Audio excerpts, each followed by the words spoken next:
श्रृंगी ऋषि को बुलाया गया, पुत्रष्टि यज्ञ करी, उसमें साक्षात भगवान अग्निदेव प्रकट होकर के खीर दिया और कहा अपनी रानियों को पवा दीजिए। वशिष्ठ जी की आज्ञा के अनुसार उस खीर को 2 भाग में किया। प्रथम भाग श्री कौशल्या जी को दिया, जो दूसरा भाग था उसके 2 भाग किए, उसका 1 भाग कैकेयी जी को भी किया। अब जो 1 भाग बचा उसके 2 भाग किए और वशिष्ठ जी की आज्ञा के अनुसार 1 माता कौशल्या जी को, 1 कैकेयी जी को दिया। उन्होंने अपने हाथ से सुमित्रा जी को दिया। तो सुमित्रा जी के गर्भ से लक्ष्मण और शत्रुघ्न, कौशल्या जी ने जो भाग दिया उससे लक्ष्मण जी प्रकट हुए, जो रामचरण अनुरागी, अद्भुत अद्भुत हरि प्रेमी। शत्रुघ्न जी भरत चरणों का आश्रय लिए हुए राम जी का सेवन करते। बड़ा रहस्य है, कितनी मर्यादा है। गुरु की आज्ञा से जहां जैसा विधान होना चाहिए वैसा, तो उस बड़ा मंगल शुरू। ये महामहिम जगत पावन करने वाली माताएं मानो अपने गर्भ में अखिल ब्रह्मांडों के स्वामी को धारण किए हैं, जिनके गर्भ में अनंत ब्रह्मांड वास करते हैं, उन प्रभु को अपने गर्भ में धारण करने का अनुभव कर रहे हैं। महाराज दशरथ बहुत प्रसन्न है। ये जीवन का परम लाभ है। प्रभु हमारे कोई भूल, माता पिता भाई बंधु सखा पति प्रीतम पुत्र कुछ भी, ये तो ऐसे करुणामय कोई भाव रख लो और गाढ़ भाव कर लो तो आपको अनुभव कराने लगेंगे। जिस भाव से आप देखोगे कैसा सुख महाराज दशरथ जी को हो रहा होगा, जिनको गुरुदेव से पता है कि स्वयं भगवान पधार रहे। प्रतिपल इनके दर्शन करके कौशल्या जी, कैकेयी जी, सुमित्रा जी के प्रेम पुलकित रहते हैं। दशरथ जी अहो भाग, साक्षात भगवान पधार रहे। समय व्यतीत हुआ, जोग लगन गृह बार तिथि, सकल भये अनुकूल, चर अरु अचर हर्ष जुत, राम जन्म सुख मूल। ठीक योग लगन ग्रह वार तिथि सब अनुकूल हो गई। कब? जिसके हृदय में प्रभु का प्रकाश हो जाता है। जो प्रभु के भजन में रहता है तो योग लगन ग्रह वार तिथि नक्षत्र सब अनुकूल हो जाते हैं। जो पे कृष्ण चरण मन अर्पित, तो करी है का नवग्रह रंग। सब ग्रह नक्षत्र वार तिथि, ये जितने भी विघ्न कारक या शुभ कारक है, ये सब शासन में रहते हैं। जिसके हृदय में भगवान नाम चल, जिते विनायक शुभ अशुभ, ये विघ्न करे नहीं कोई, क्योंकि भगवान का नाम चल रहा है। हृदय में भगवान प्रकाशित हो गए हैं, परमानंद अनुभव होता है। ऐसे भगवान जगत में प्रकट हो रहे हैं। ये तो कभी कभी अवतार होता है, पर ये अवतार होता ही रहता है। भगत के हृदय रूपी महल में अवतार होता रहता है। जो निरंतर भगवत चिंतन परायण अपने अहम को भगवान के चरणों में समर्पित किया, तो भय प्रकट कृपाला यही हृदय में प्रकाशित हो जाते हैं। हृदय में ही दिव्य वृंदावन प्रिया प्रीतम दिव्य लीला। चैत्र का महीना, नवमी तिथि, शुक्ल पक्ष, अभिजीत मुहूर्त, ठीक दोपहर का समय 12 बजे। सब लोगों को परमानंद प्रदान करने वाले प्रभु पधारे। शीतल मंद सुगंधित वायु बह रही है, देवताओं की दुंदुभियां बज रही, पुष्पों की वर्षा हो रही।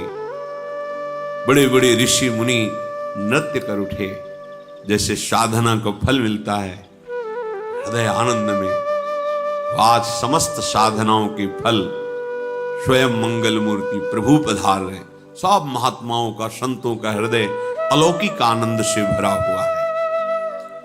पृथ्वी जितनी दिव्यता है सब प्रकाशित कर दी। रस भरे फल, औषधियां, दिव्य मणियां, रत्न जो छुपाए हुए अपने गर्भ में थी, प्रभु आ रहे, सब प्रकाशित कर दी।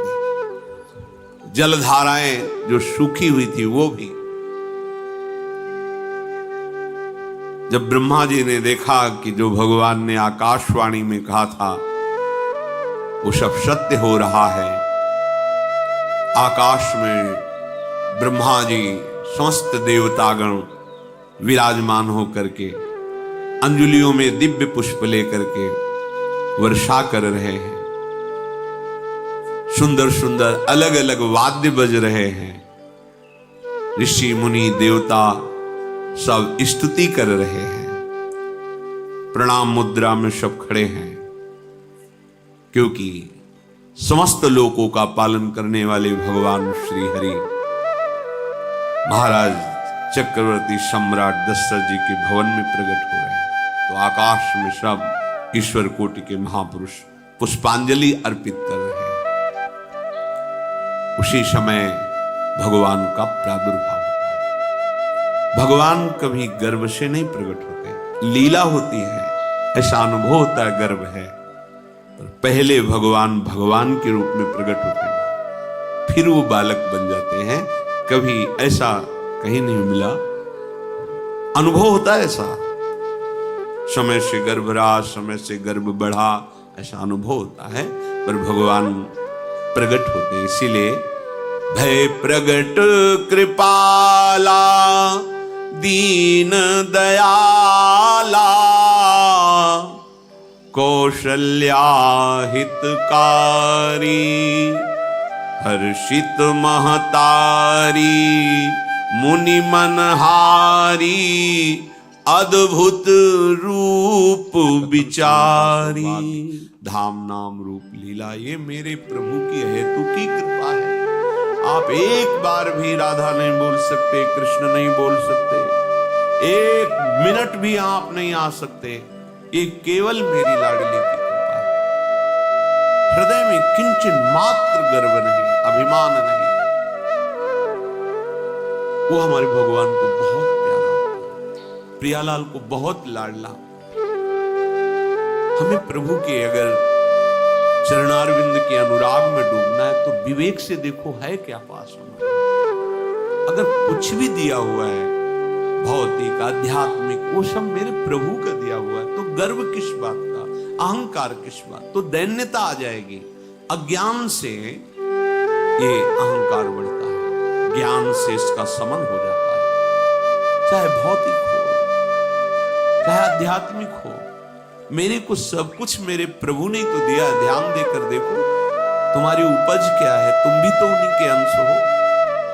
न तुमने शरीर बनाया, न संसार बनाया, तो फिर अध्यात्म तो भौतिक अध्यात्म सब कुछ मेरे प्रभु का दिया हुआ है, सब कुछ प्रभु में है। तो फिर अहंकार किस बात, दैन्य हो जाओ।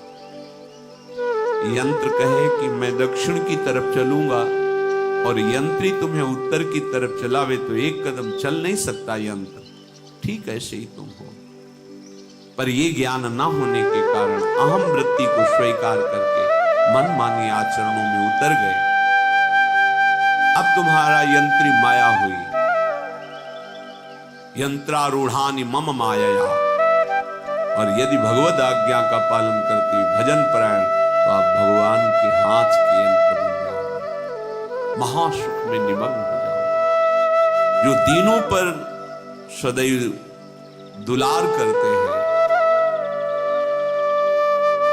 माता कौशल्या जी को परम सुख देने वाले प्रभु प्रकट हुए।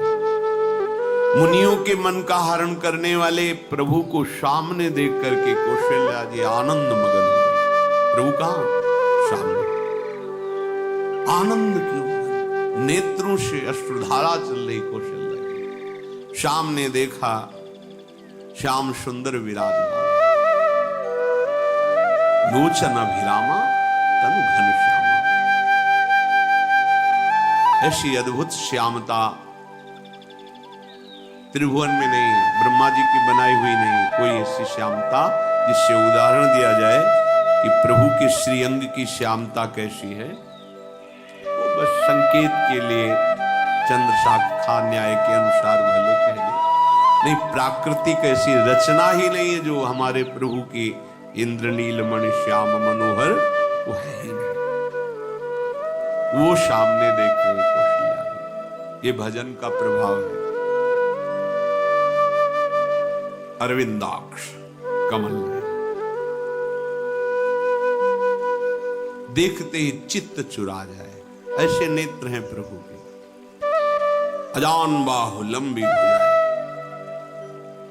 और जब प्रभु जहां प्रकट होते हैं, चाहे वो कंस कारागार हो या अवधपति का महल हो, पहले वैभव से प्रकट होते हैं। ऐश्वर्य समस्त आयुध समस्त वैभव, दिव्याभूषण बनमाला, चार भुजाएं, शोभा के समुद्र, आसुरी वृत्तियों का, भावों का, व्यक्तियों का नाश करने के लिए प्रभु प्रकट हुए। इसीलिए प्रभु से भी बढ़कर प्रभु का नाम है। वो व्यक्ति का नाश नहीं करता, वो वृत्ति का नाश करके भगवत दासत्व प्रदान कर देता है। बहुत अपार महिमा भगवान नाम के, प्रभु के नाम के। प्रभु प्रकट होते हैं तो दुष्टों का विनाश करते हैं, लेकिन प्रभु का नाम जिसके हृदय में प्रकट होता है, दुष्टता का नाश करके उसे जगत पावन करने वाला बना देता है। तीर्थी कुर्वन्ति तीर्थानि, वो जहां चरण रख दे उसे निष्पाप कर देता है। भूमि को, वायु को निष्पाप कर देता है, जिसकी जिह्वा पे नाम चलता है। मैया ने देखा कौशल्या जी ने जगत के स्वामी सामने विराजमान, दोनों हाथ जुड़ गए। हे अनंत, मैं कैसे आपकी स्तुति करूं? वेद पुराण सब स्तुति करते हुए हार गए। नेति नेति कहकर आपका पार नहीं पाए।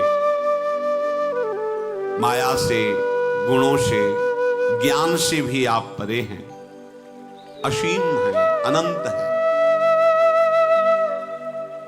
श्रुतियां संतजन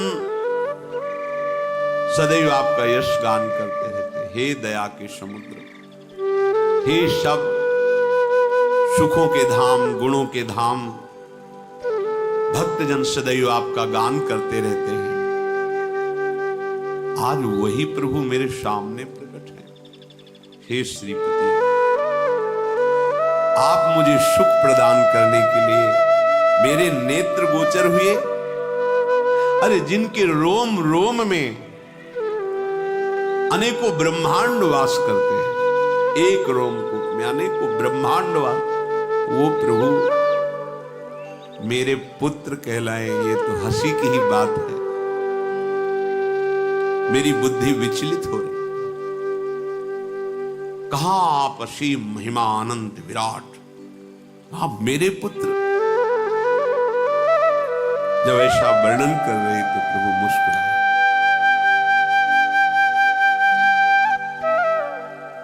बहुत प्रकार से मैं आपको सुख देना चाहता हूं, इसलिए पहले मैं इस रूप में आया हूं कि आपने जो भजन करके मांगा था, मेरे जैसा पुत्र हो तो देखो मैं ही स्वयं, मेरे जैसा और कोई है ही नहीं, मैं ही स्वयं आया हूं। तुम्हें याद है?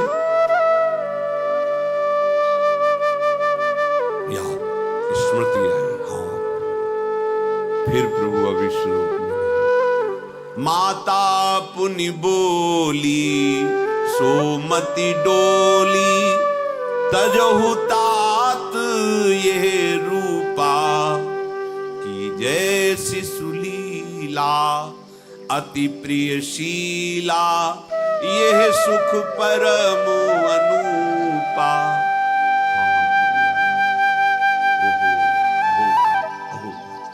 तो फिर प्रभु ये रूप और जो सुख देने के लिए आप पधारे हो वो रूप धारण करो। प्रभु, जब आप हमारे पुत्र बनने के लिए आए हो तो शिष्य रूप धारण करो। जो ही माता कौशल्या जी ने ऐसे वचन उचारे तो सुनी बचन सुजाना, रोदन ठाना, होई बालक सुरभूपा, यह चरित जिगावहि, हरि पद पावहि, तेन परहि भवकूपा।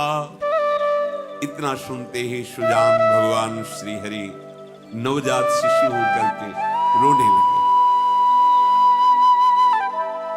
जो इस पावन चरित्र का गान या श्रवण करता है वो कभी दोबारा इस संसार में जन्म नहीं लेता। भगवान के कैसे महामहिम चरित्र देखो, अभी भगवान प्रकट हो रहे हैं और उसका फल बता रहे कि जो भगवान की इस पावन लीला का गायन या श्रवण करेगा, दूसरे साधन बने न बने, निश्चित तो भगवत प्राप्त हो जाएगा। इसका फल ही है ये चरित जिगावहि, हरि पद पावहि, तेन परहि भवकूपा। ब्रह्म ऋषियों के लिए, गौ देवता संत भक्तों के लिए स्वयं भगवान लीला सुख प्रदान करने के लिए अवतरित हुए। सतोगुण रजोगुण तमोगुण से अतीत भगवान का चिदानंदमय देह है, मनुष्य रूप में ही प्रकट हो रहे हैं। पर ये मायाकृत नहीं, ब्रह्मा की सृष्टि का नहीं है। चिदानंद सच्चिदानंद रूपाय, ऐसे ही चिदानंदमय देह तुम्हारी, विगत विकार जान अधिकारी। निज इच्छा निर्मित तनु है, कर्म बंधन से नहीं, प्रकृति के अधीन नहीं, प्रकृति को अधीन करके स्वयं की इच्छा से आत्मस्वरूप सच्चिदानंद भगवान का विग्रह है। अब शिशु का रोदन सुन करके जैसे समुद्र में ज्वार भाटा जाता है, ऐसे महाराज दशरथ जी के भवन में सुख सिंधु की बाढ़ आ गई। महारानी कौशल्या जी ने